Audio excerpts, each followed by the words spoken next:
Welcome to Luca and Miguel. Enjoy the video. In this video, I will show how to play Geometry Dash on PC. Start by installing the game via Steam or a trusted installer, then configure keyboard or controller controls. Learn to use simple taps, jumps, and holds to match the rhythm. Practice in practice mode to set checkpoints and master tricky sections. I'll guide you through settings, level selection, and helpful tricks so you can improve smoothly and enjoy the game.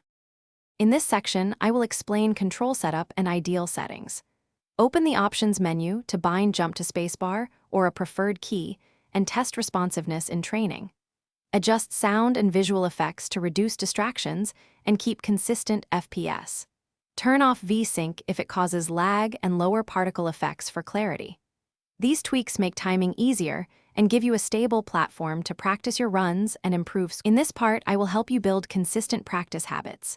Start levels in practice mode and place checkpoints before tough obstacles so you can repeat them quickly. Count beats out loud to sync jumps with the music and break levels into short sections for focused drills. Record or observe failures to spot recurring mistakes, then practice those exact patterns until they feel natural. Gradual, focused repetition leads to steady improvement. Thanks for watching and please subscribe. It's the best investment you'll ever make.